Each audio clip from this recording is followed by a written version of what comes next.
dressed in this zombie hunter kind of cyberpunk outfit. So he always seemed kind of like quiet, you know, odd. You know, you couldn't miss the car. You couldn't miss the car. Next thing you know, we're meeting at conventions, parking his car. He's with the people from The Walking Dead. It's that ironic. Off the pages of a Jules Verne novel. It's actually part of a trend known as steampunk. The Arizona Steampunk Society, Phoenix FearCon, the Renaissance Festival. Bryan Patrick Miller's life revolved around fantastical costumes and alternate realities. His social media reflected the same, using words and phrases like the zombie nut house, we kill him dead, and an obsession with, quote, the steampunk aesthetics and the technology with it. In pictures and video, he portrayed his character as almost a hero.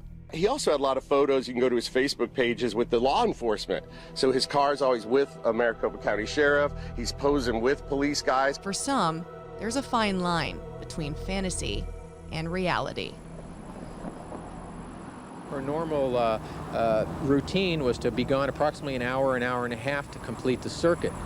He was concerned when she didn't show up.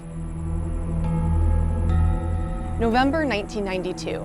Angela Brasso had gone out for her usual evening bike ride along the canal. Nothing was out of the ordinary until she didn't come home.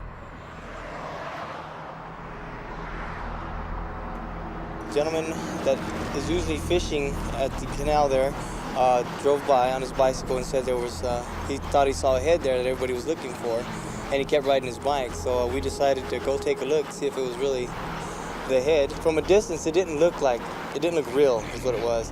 But we went down the steps and took a better look at it, real close-up look, and it was the head, basically. Her body found in a separate location along the canal. It was Angela Brasso. A gruesome murder of a girl.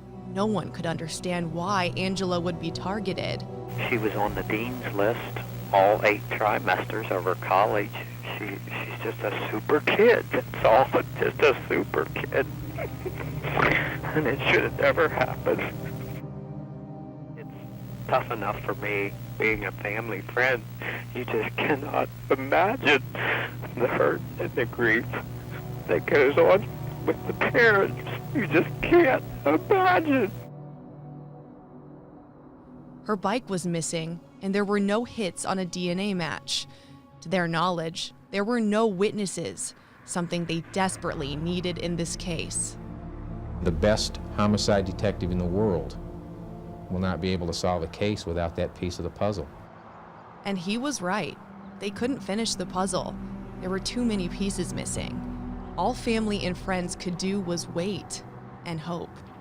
What came next was certainly a possible clue, but not the clue anyone wanted, and fear set in. It was pretty sorrowful. There's people going around crying. There's a lot of counseling going on. A lot of people just pretty much just went to the counselors to seek help, just deal with it.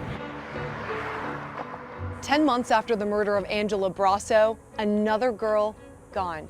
17-year-old Melanie Burness of Arcadia High School found dead along the canal too. Angela was riding her bike, so was Melanie. We all loved her, she was really cool. I don't know what the motive is. I'm so confused. I really want to know, why, Everyone was thinking the same haunting thought.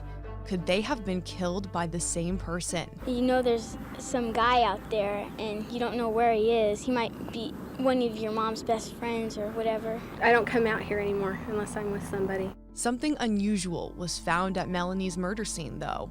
A blue bodysuit that wasn't hers. Police also found another clue along this canal last September, but they kept it to themselves until tonight. The clue? A piece of clothing, which police say did not belong to Melanie Burness, but it might belong to someone who knows her killer. Someone could be able to identify this particular item of clothing as something that had been taken from them in the past in a burglary or a theft, or maybe someone was in the area of the Burness homicide when it occurred and saw someone that had this particular article of clothing in their possession. Then, a bombshell discovery. DNA found at Angela Brasso's murder matched the DNA found at the Melanie Burness murder scene. And what that tells us is that there is an individual who is at both homicide scenes. And that's really all it tells us. It doesn't say that that individual even is the killer. What it tells us is that a same person was at both homicide scenes and had contact with both victims. Phoenix police had the DNA, potentially the DNA of a serial killer who brutally took both girls' lives, but no hits on who it belonged to. No leads and no new information for more than a decade. Both cases grew cold, and the once headline canal murders faded away in everyone's minds. It was suspicious that they would call Phoenix police at 262-6141.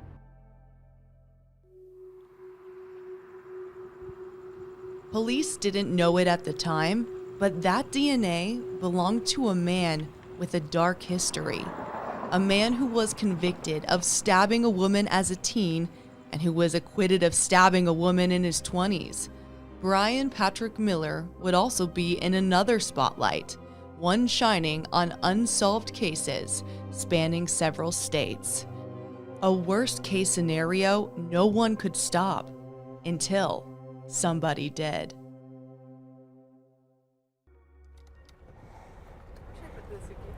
Put it on this side.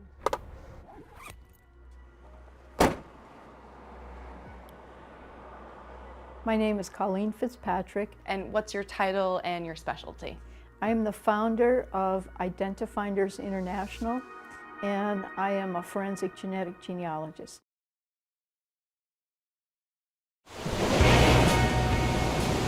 Huntington Beach, California, undoubtedly one of the most popular places on the West Coast. Scenes like this, a quick drive from Colleen Fitzpatrick's house. She's lived here for over 30 years.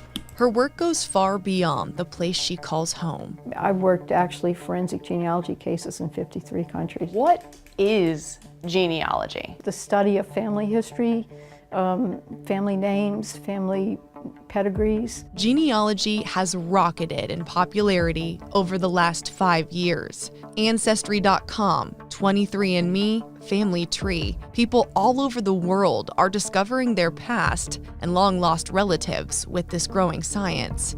Adoptees have found their birth parents. That spurred an idea. In about, I'd say 2010, I became aware that it could be applied to cold cases because a John Doe or a Jane Doe or an unidentified assailant, that's the same as an adoptee. You don't know who they are, you don't know their parents, but you can use DNA to find out. Colleen was in Phoenix for a symposium on human identification.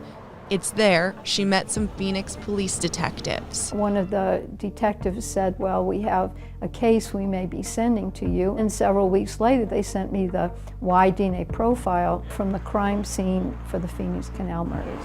Remember, they had found matching DNA at both the Angela Brasso and Melanie Burness crime scenes. But with no leads on whose DNA that was, they decided to let Colleen take a crack at it with genealogy, a practice completely non-traditional, with no proven results it could really even work. I've been involved in cases that we solved in 2 hours, and I've been involved in cases that we've solved in 2 years. Colleen took that Y profile from the Canal murders DNA and used it with software she and her team created. So we entered the numbers from the forensic profile into our software, we did the search, and that's where I came up with 6 matches to the name Miller. How can DNA from one person be an exact match to 6 different profiles? You can do that because it's only the Y DNA. In other words, everybody in that family along the direct Miller line will have that same Y DNA. This was a huge investigative lead. Before this, there were about 2,000 potential suspects in the case. Police had a hunch there may be somebody in town that could be a match, but it would take an undercover operation to get a swab of his DNA and send it to the crime lab to see if it was a match. Colleen hadn't thought much about it until she got a call from detectives. Troy Hillman rang in, and he says, "We're right, that's right. Bryan Patrick Miller, we've arrested him, and you were right." And at that moment, I went, "Oh my God, they got him!" Phoenix police detectives were able to obtain a DNA sample. It's amazing to me that after so many years, exactly one word cracked that case, and the word was Miller. He never seemed like the type of person to do that. I mean, he was always nice to me. I just can't fathom it. It sounds odd when someone like us in this situation express love for this person, because due process and everything, our heart goes out to the families. It's the worst nightmare. Shockwaves ran through the valley in January of 2015. The search of Bryan Patrick Miller's home began, a hoarder home. Did anybody really know the zombie hunter? I think hoarding was enough. Did they really need to go zombie hunter? You just go, you're making the guy out to be a complete loon. He's a complete loon. All while the case is unraveling, Colleen is in California, told to stay silent. How has genetic genealogy changed or improved since you made that discovery back then? It's exploded. Now, genetic genealogy and forensic genetic genealogy has exploded. Colleen has now cracked countless other cases in the same way since, but it's this case that helped her find her purpose. How did that make you feel as a genealogist, knowing that not only what you do works, but that you just helped families who were looking for answers for so long about what happened to Angela and Melanie? I feel sometimes I've arrived because I can take all of that education, all of that background, all of that experience, and really help people directly. This case has been stuck in the middle of its own story for over 5 years. Colleen's chapter of this story may be over, but the book is nowhere near finished. It had a beginning, it has to have an end. Yes, you have to turn the page and close the book. The story doesn't end with Angela and Melanie. Their murders unraveled a dark past. This is what happened. They were sure of it. Without doubt. They said, you don't need to wonder anymore. You don't know what's in their mind. You don't know what's going to trigger them to do something that they do.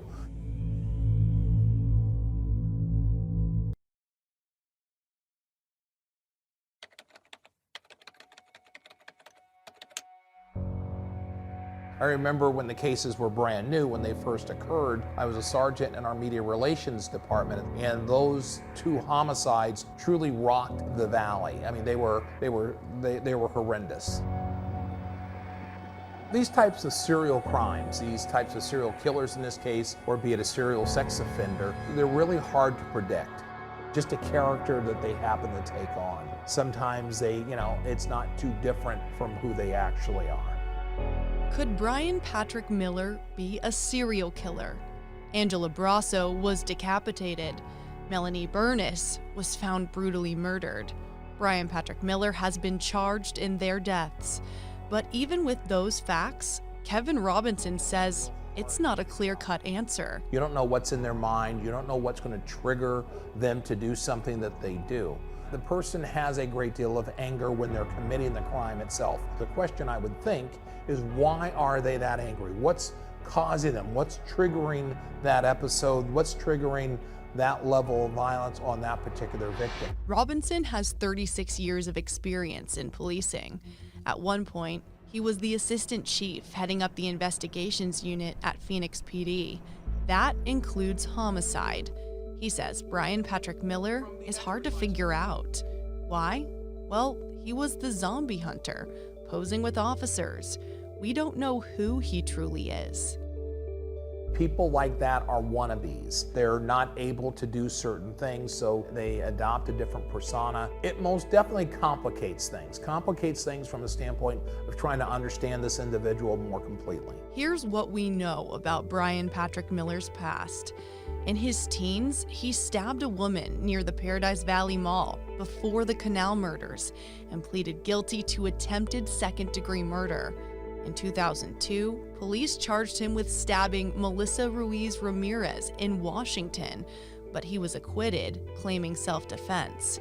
Another Washington woman, Victoria Mickelson, went to Phoenix police years after she was stabbed in the stomach and neck when she was 14. Victoria told officers she was nearly 100% sure Bryan Patrick Miller was her attacker.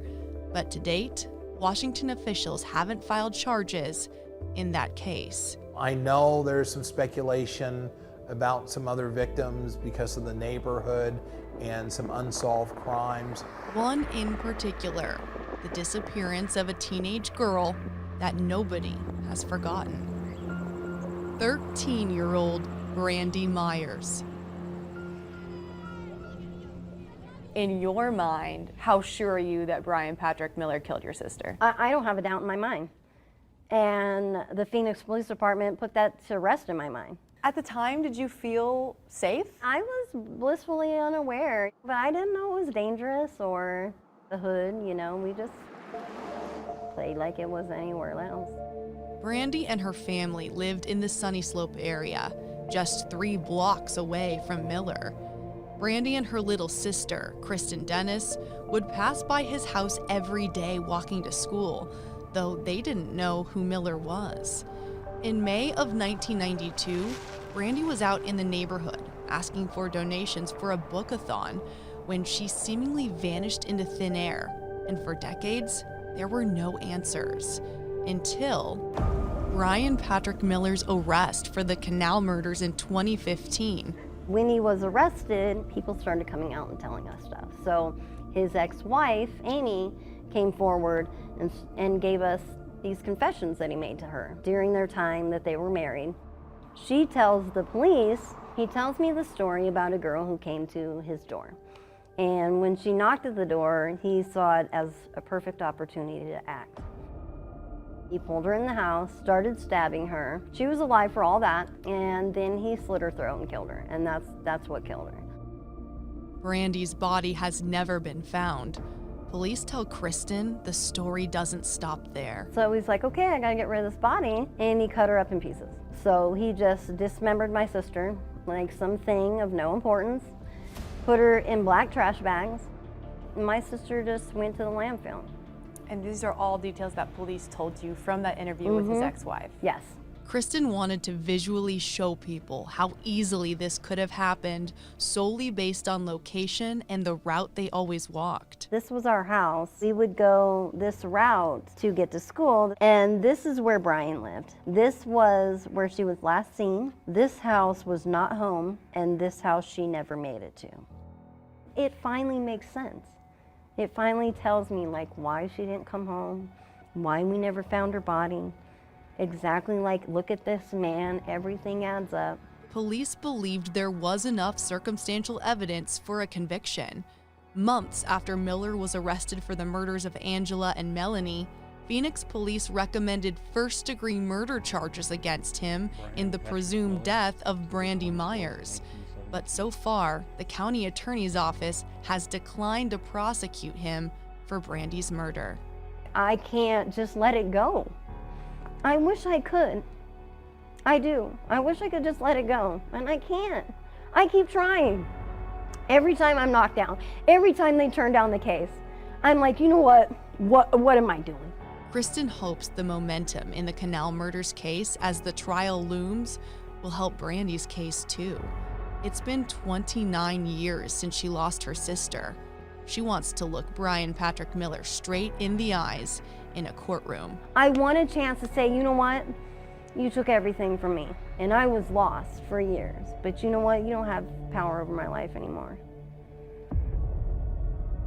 And I have to say this to clients all the time. You know, when you watch Law and Order, at the beginning of the episode, some jogger in Central Park is tripping over a body. And at the end of the episode, you know, Jack has his conviction. In real life, you know, that doesn't take an hour. In real life, that's, you know, typically 3 or 4 years.